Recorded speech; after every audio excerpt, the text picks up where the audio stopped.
Hi there, we meet again and we are talking about active and passive voice.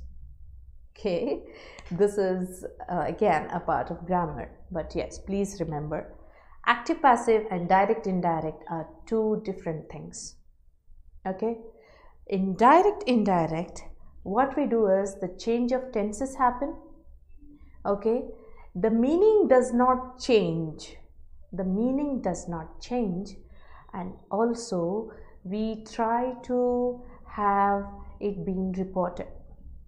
Okay, but when I'm talking about active passive, it means usually when I'm talking or when we are referring to any kind of conversation or communication, it is active.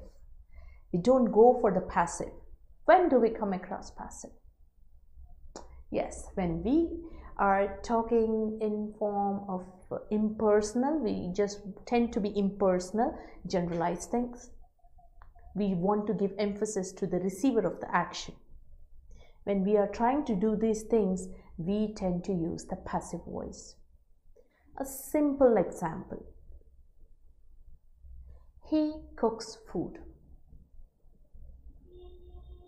The food is cooked by him. Did you observe the change? He cooks food, the food is cooked by him. Yes. Now there is interchange between the subject and the object. Remember, we learned sentences and we came across the subject, verb and the object, the subject doer of the action, the verb the action itself, and object is the receiver of the action, right?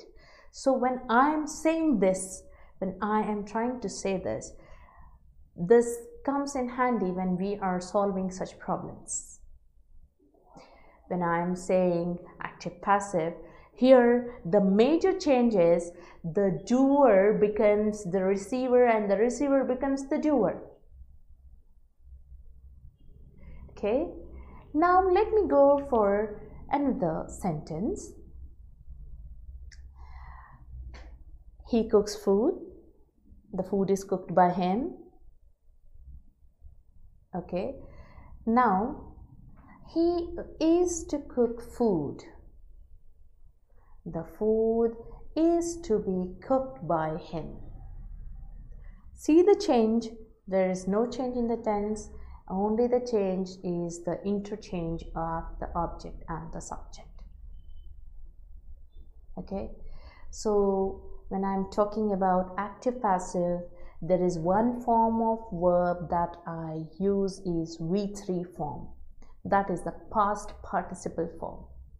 When I'm using the past participle form, it is the V3 form that I'm using in the passive statement. So for cook, it is cooked. Past tense is cooked and even the V3 form is cooked. Okay, even the V3 form is cooked. Let us try to see some more examples with respect to active passive voice.